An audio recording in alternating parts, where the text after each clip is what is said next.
Hello friends, welcome back to my channel. நம்ம இன்னைக்கு கனவா வடை எப்படி செய்யறதுன்னு பார்க்க போகிறோம். வாங்க வீடியோக்குள்ளே போய் பார்க்கலாம். கனவா வடை செய்கிறதுக்கு ஃபஸ்ட்டு கனவாயை கழுவி சுத்தம் பண்ணி எடுத்து வச்சுக்கணும். இது 1/4 கிலோ அளவு உள்ள கனவா. அடுத்து அதை ஒரு மிக்ஸி ஜாரில் கொஞ்சம் கொஞ்சமாக சேர்த்து தண்ணி விடாமல் அரைச்சி எடுத்துக்கிறணும். இப்போது அரைச்சி எடுத்தாச்சு, அதை தனியாக வச்சிடலாம். அடுத்து வடைக்கு டேஸ்ட்டுக்காக நம்ம தேங்காய் சேர்க்குறோம். 1/4 கப் அளவு தேங்காய், 1/4 கப் அளவு பொரிக்கடலை ரெண்டையும் சேர்த்து அதை நல்லா அரைச்சி எடுத்து வச்சுக்கணும்.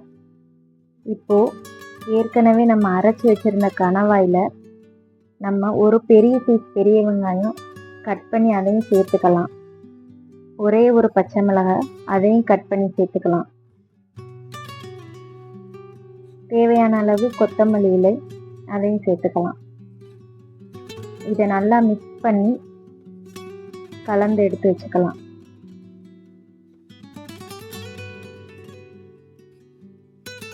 மிக்ஸ் பண்ணியாச்சு.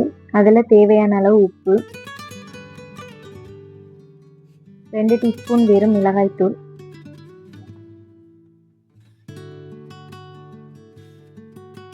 1 டீஸ்பூன் இஞ்சி பூண்டு பேஸ்ட்,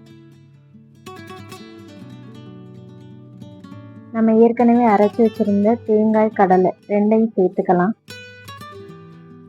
எல்லாத்தையும் சேர்த்து நல்லா மிக்ஸ் பண்ணிக்கலாம்.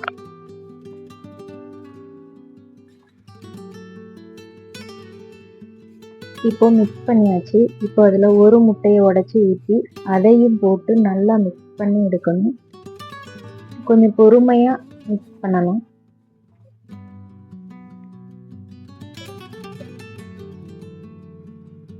இப்போ மிக்ஸ் பண்ணியாச்சு. அதில் தேவையான அளவு கருவேப்பிலை சேர்த்து அதையும் போட்டு மிக்ஸ் பண்ணலாம்.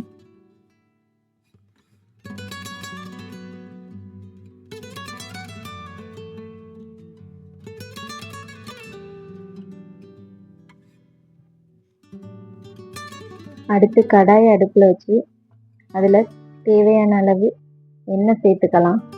நம்ம மிக்ஸ் பண்ணி வச்சுருந்த கணவாயை கட்லட் ஷேப்க்கு தட்டி எண்ணெயில் போட்டுக்கலாம்.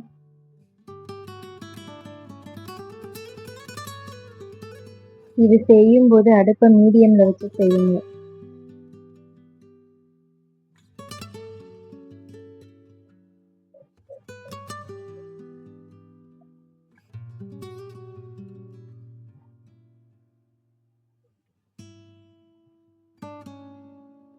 இப்போ அது ஒன் சைடு வெந்துருச்சு.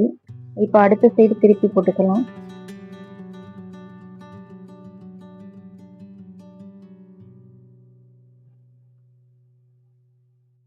நம்ம முட்டை சேர்க்கறதுனால இது அடிப்பிடிக்காம நல்லா மெதுவாக இருக்கும்.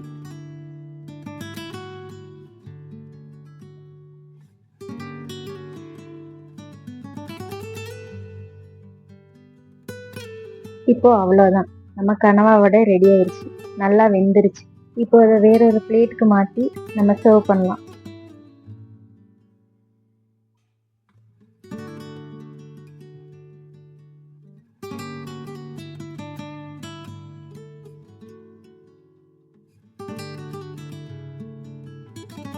அவ்வளோதான், எல்லோருக்கும் பிடிச்ச கனவா வடை.